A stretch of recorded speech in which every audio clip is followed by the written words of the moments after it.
So hello everyone, ICT virtual classes में आपका बहुत बहुत स्वागत है।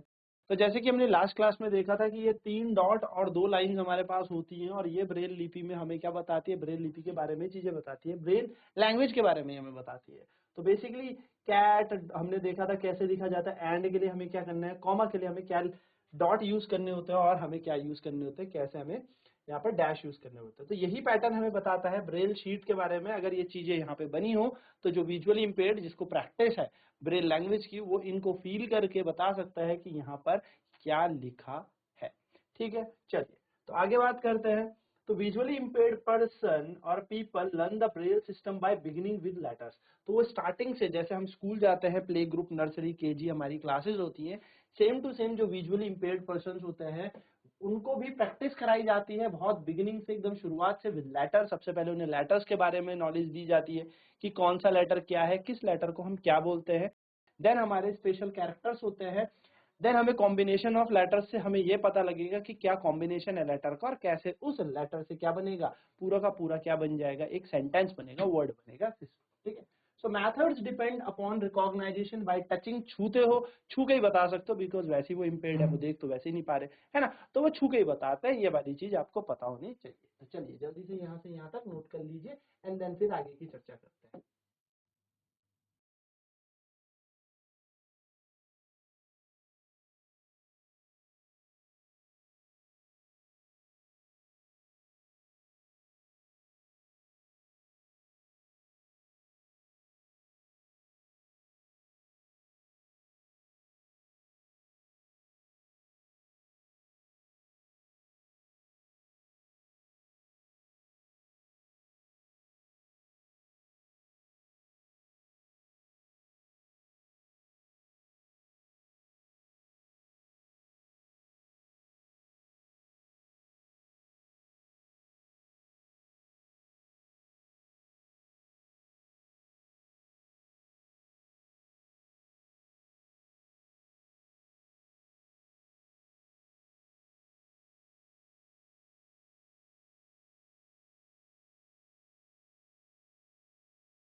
देखो आगे क्या कह रहा है।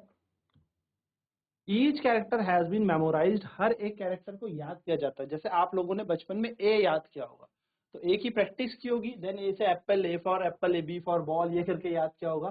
तो सेम टू सेम यहाँ पे भी हर एक कैरेक्टर मेमोराइज किया जाता है, याद किया जाता है। ब्रेल टेक्स्ट को भी प्रोड्यूस किया जाता है अपने हैंड से, यानी कि एक मशीन होती है या अपना हाथ से, जैसे हम एबीसीडी लिखते हैं या टाइपिंग होती है मशीन से, वैसे हम क्या कर सकते हैं, इसको टेक्स्ट को भी लिख सकते हैं या तो अपने हाथ से या मशीन से। टाइपराइटर जो होते हैं ऐसे डिवाइस होते हैं जिनमें प्रिंटिंग मशीन होती है, और ऐसे भी डेवलप हो चुके हैं डिवाइस। यानी कि हर एक लेटर को हमें क्या करना है, मेमोराइज करना है। टेक्स्ट हम हाथ से भी लिख सकते हैं, यानी कि डॉट डॉट हम अपने हाथ से बना सकते हैं, डैश डैश हम अपने हाथ से भी बना सकते हैं। इसकी भी प्रैक्टिस होती है। टाइपराइटर्स होते हैं, डिवाइसेस होते हैं, जिससे बेसिकली हम क्या कर सकते हैं, ब्रेल लैंग्वेज को ब्रेल शीट के ऊपर लिख सकते हैं, यानी कि ये लैंग्वेज हम लिख सकते हैं। चलिए नोट करेंगे, फिर आगे बात करते हैं।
नाउ देखो यहाँ पे हेलन केलर की बात बताइए हमें। Some visually impaired Indians have great achievement to their credits. कुछ ऐसे भी विजुअली इम्पेयर्ड पर्सन्स थे, इंडियंस थे, जिनको बेसिकली थे वो विजुअली इम्पेयर्ड, लेकिन उन्होंने बहुत बड़ी अचीवमेंट हासिल की है। जैसे Diwakar, a child prodigy, has given amazing performance as a singer. तो जो दिवाकर था, दिवाकर जी ने क्या किया, एक बहुत ही अमेजिंग सिंगर थे वो, यानी कि थे वो विजुअली हैंडीकैप बोल सकते हो, इम्पेयर्ड बोल सकते हो, but he was a really good singer, वो बहुत अच्छे सिंगर थे। Ravindra Jain, born completely visual impaired, ये पूरे एकदम ब्लाइंड बॉर्न हुए थे, लेकिन इन्होंने भी संगीत प्रभाकर डिग्री ली थी इलाहाबाद से, यानी कि इन्होंने क्या थे, एक बहुत अच्छे लिरिसिस्ट थे, ये गाने लिखते थे, म्यूजिक सिंगर और म्यूजिक कंपोजर भी थे, ठीक है।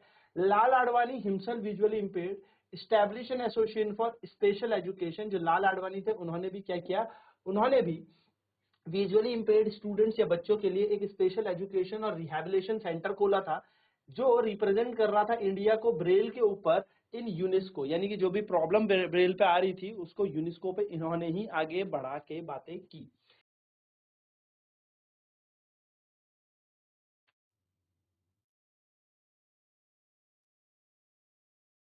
तो यहाँ पे ये क्या है कि जो हेलन केलर थी, एक अमेरिकन ऑथर थी और लेक्चरर थी, ये बहुत ज्यादा नोन और इंस्पायरिंग विजुअली चैलेंज पर्सन थी। इन्होंने 18 मंथ, यानी कि जब ये 1.5 साल की थी तब अपनी विजुअल मतलब अपनी आंखें या रोशनी अपनी खो दी थी। And but because of her resolve and courage, क्योंकि ये बहुत ज्यादा करेजियस थी, बहादुर थी, इन्होंने क्या किया, अपनी पूरी यूनिवर्सिटी की डिग्री कंप्लीट की ग्रेजुएशन में, और बहुत सारी बुक लिखी, जिसमें एक बुक थी the story of my life, in 1903 में ये पब्लिश हुई थी। तो ये सारे के सारे हमारे क्या हैं, ग्रेट लीडर्स हैं, जिन्होंने विजुअली इम्पेयर्ड होने के बाद भी ये नहीं सोचा कि वो कुछ नहीं कर सकते। आंखें ना होने के बाद भी उन्होंने बहुत कुछ किया, अपना नाम आज भी हिस्ट्री में उन्होंने बिल्ड किया है, ठीक है। तो चलिए जल्दी से इन सबको नाम को नोट करेंगे with their achievements, and then we will move forward.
तो यहाँ पे हमारा ये चैप्टर पूरा खत्म होता है, जो हमने पूरी की पूरी चीज जानी। तो हमने क्या जाना, इसमें एंगल ऑफ इंसिडेंस के बारे में जाना, एंगल ऑफ रिफ्लेक्शन के बारे में जाना, ब्लाइंड स्पॉट के बारे में जाना, ब्रेल लैंग्वेज के बारे में जाना, हमने कोन्स के बारे में जाना, कॉर्निया क्या होती है,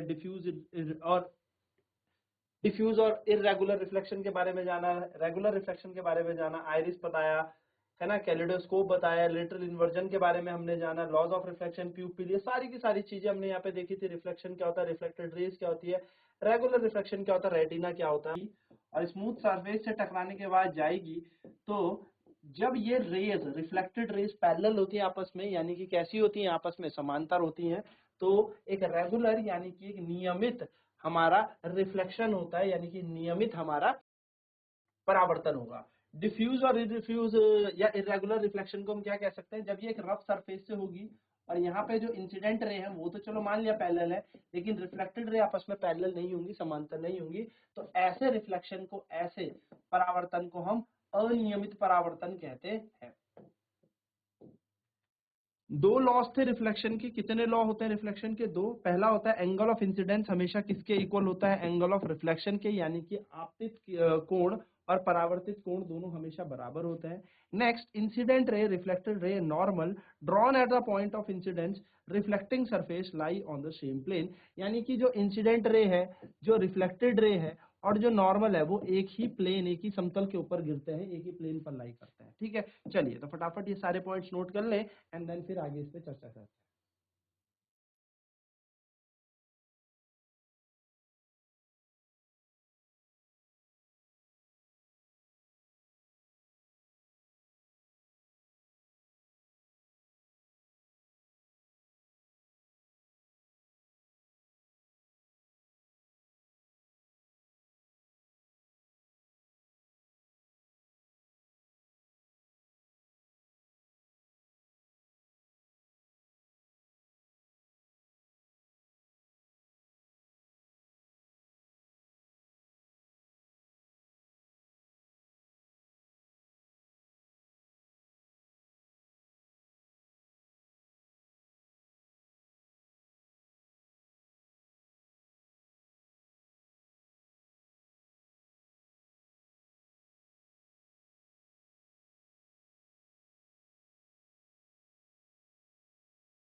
नेक्स्ट यहाँ पे क्या कह रहा है, image formed in a plane mirror undergoes lateral inversion. यानी कि जो प्लेन मिरर में इमेज बनती है वो लेटरल इन्वर्टेड होती है, जैसे राइट का लेफ्ट लगना और लेफ्ट का राइट लगना, है ना। तो जैसे आप मुझे देख पा रहे होंगे तो आपकी स्क्रीन पे मैं ऐसे हूँ तो मेरा तो लेफ्ट आया था, लेकिन आप उठाएंगे तो आपका राइट उठेगा हैंड, है ना। आपको बोलूंगा अपना लेफ्ट उठाओ तो आप उठाएंगे लेफ्ट, लेकिन वो मेरे किस साइड लग रहा होगा, राइट हैंड साइड लग रहा होगा, है ना। तो क्यों लग रहा होगा, क्योंकि प्लेन मिरर में भी ऐसा ही होता है, उसको ही लेटरल इन्वर्जन कहते हैं। Two mirror inclined to each other give multiple images. बहुत सारे मिरर अगर आपस में, यानी कि दो मिरर एक इंक्लाइंड है किसी एक एंगल में, तो ये आपस में मल्टीपल इमेजेस देते हैं। Beautiful patterns are formed in our kaleidoscope because of multiple reflection.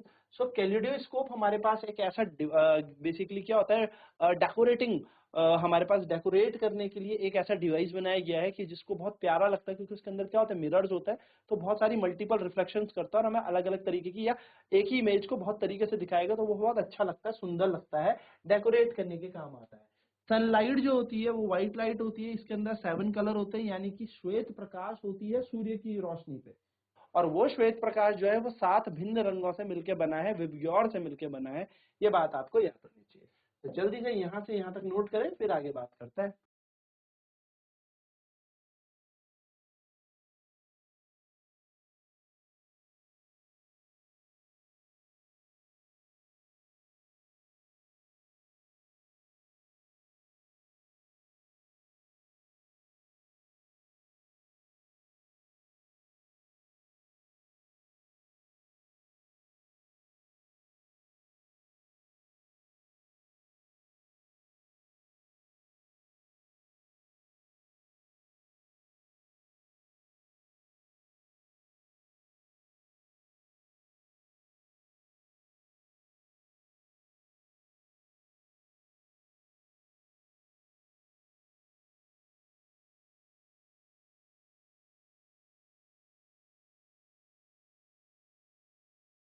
फिर आगे कहा है, splitting of light into constituent colour is known as dispersion. यानी कि विक्षेपण किसे कहा जाता है, जब एक लाइट अपने 7 रंगों में टूट जाती है तो उसको डिस्पर्जन कहा जाता है।